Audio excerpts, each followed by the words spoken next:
So, where do we now turn to discover the variable? What is that one thing about the exercise, the workout? Where do we now look to discover the element responsible for stimulating growth? Since I just concluded, and you may agree, that it is not the quantity or volume, there is but one place left to go. Not quantity of exercise, but what? The quality or the intensity of the exercise. Let's assume hypothetically that, again hypothetically, that any one of you here could curl a 100-pound barbell for a maximum of 10 reps to failure. And by that I mean you couldn't possibly do 11 reps. The 10th rep itself requires a maximum effort where you're gritting your teeth, you're shaking all over, and you barely get the bar to the top. Obviously, the first rep of that set would be the easiest. Who would deny that? The first rep would be the easiest, or we would say more technically precise, the first rep would require the least intensity of effort. That first rep does fatigue you a little bit, however, even if only slightly. That's why the second rep is always harder. Whereas the first rep may require literally on the order of 8 or 10 or 12% intensity of effort, the second rep, you see, may require 15 or 20% intensity of effort. The second rep fatigues you even further, of course, and the third rep is harder still, requiring a more intense effort than did the second. Now, I'm not going to belabor this. You know that's how it goes with each successive rep. Each rep is harder than the last. Each successive rep requires a more intense effort. The key concept is intense. Until finally we get to the last possible rep in this hypothetical situation, the 10th rep to failure, again where you're trying as hard as you can. That would be the only rep where we say it requires literally 100% intensity of effort. My question to you is this. Which rep of that set obviously would be the most, I shouldn't use the word obviously because it sounds like I'm leading you here. Which rep of that set would be the most productive in terms of stimulating an optimal size and strength increase? The first rep, which is the easiest and least intense, or the last rep, the hardest one?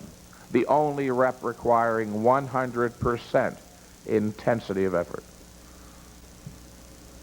The last rep. Now, I've had some people in the past say the first rep.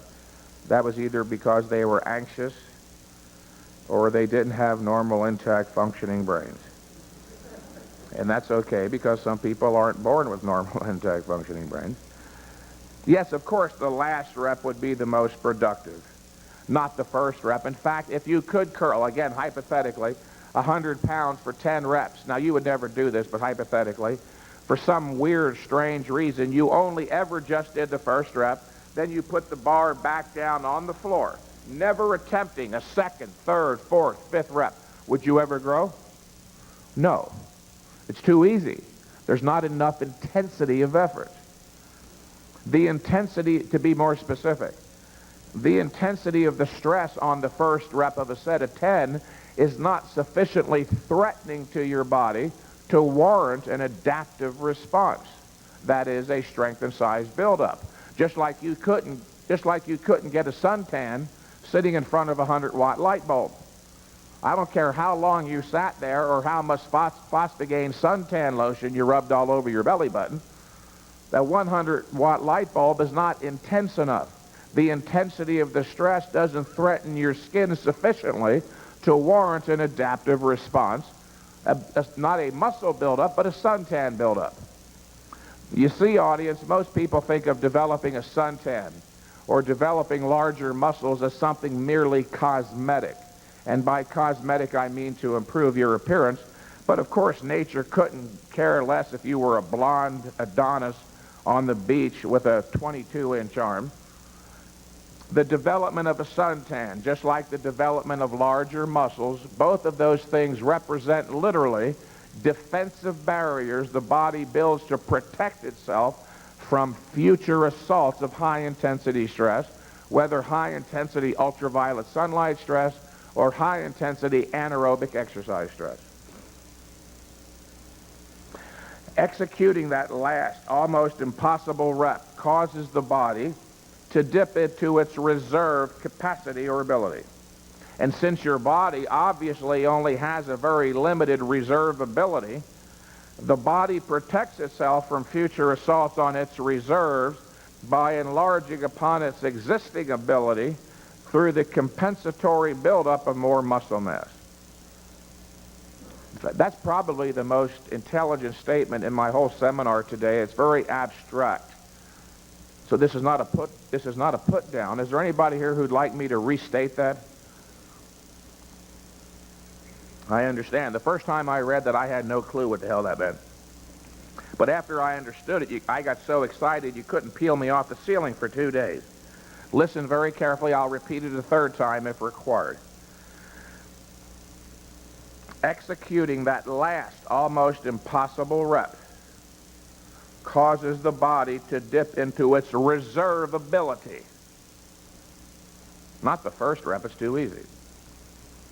Now, since the body only has a small amount of this reserve to draw upon, since it only has a small amount of this reserve ability to draw upon before depletion occurs, the body protects itself from future assaults on its reserves by enlarging upon its existing ability through the compensatory buildup of more muscle mass.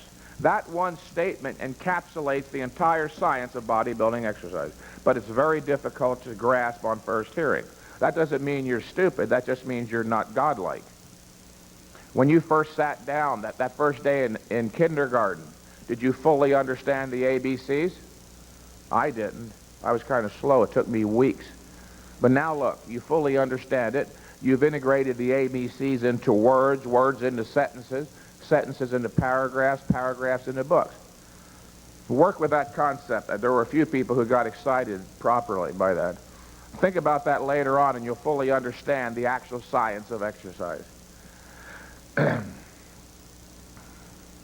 Only high-intensity exercise can force the body to resort to this reserve ability once again sufficiently to stimulate an adaptive response in the form of a muscle mass increase. Repeating tasks that are well within your existing capacity do nothing to stimulate growth.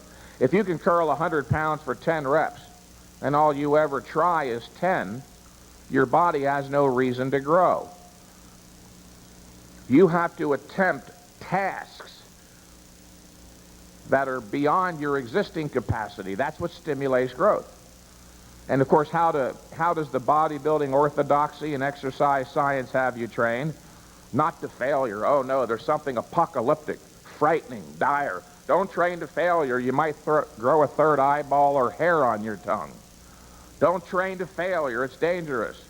Well, Brian Johnston and I and a bunch of at least tens of thousands of others in the world have been training to failure for 20 years. It never bothered me. There's nothing wrong with training to failure. You have to train to failure to stimulate a strength and size increase. Again, this is the point. Repeating tasks, T-A-S-K-S, repeating tasks that are well within your existing capacity do nothing to stimulate growth because you can already do it. Your body already has the capacity to curl 100 pounds for 10 reps. It's only when you try that impossible 11th rep that you stress the existing capacity, you stress or endanger the existing reserve, and the body seeks to protect the reserve by enlarging upon its existing capacity so that no longer will that 11th rep seem like a threat. Did you follow that? Okay, thank you. I could leave right now. I feel fulfilled.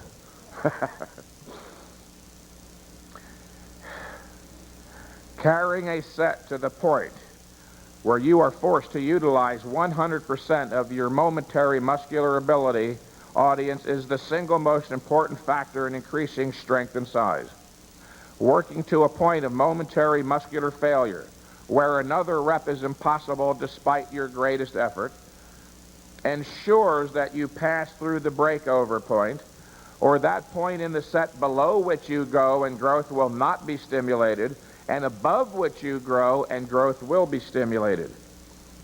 Interesting to note here, even the detractors of high-intensity training force theory have to admit that the last rep of a set is the most productive.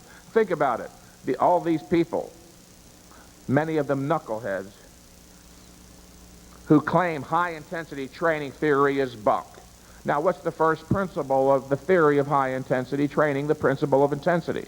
When they say high intensity doesn't work, there's no validity, that's like saying the first rep is better than the last. So if you can curl 100 pounds for 10 reps, just do 1 rep. Forget the last 9, because intensity doesn't matter. Come on.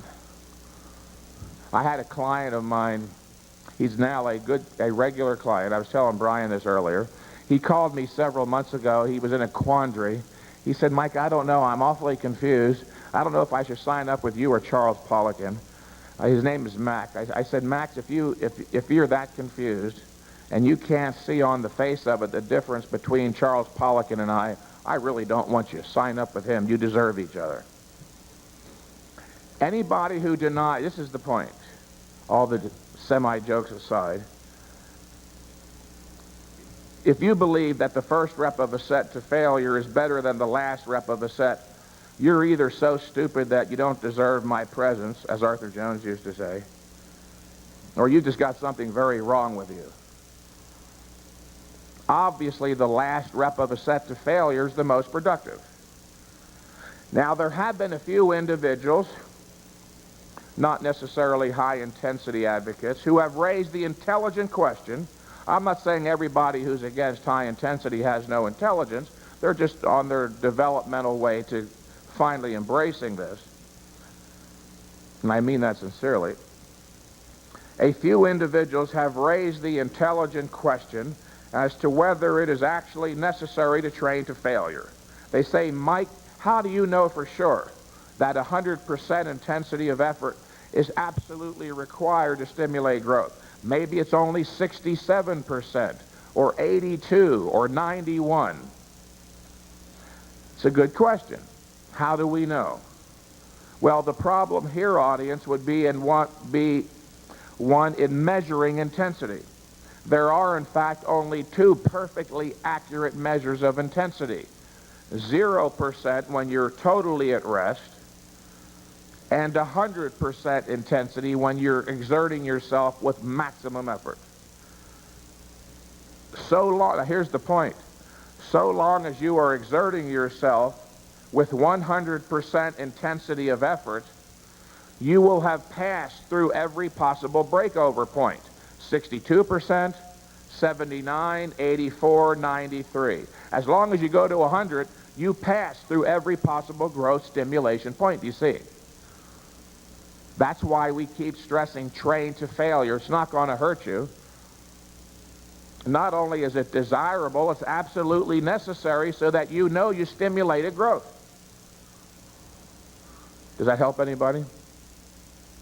Most of you know this already. No? It's new material. Some of this is a little bit abstract, I know. But if you listen, you take notes, and you reflect on what you wrote down later. Again, just like the first time you sat down in kindergarten, you didn't fully understand the ABCs.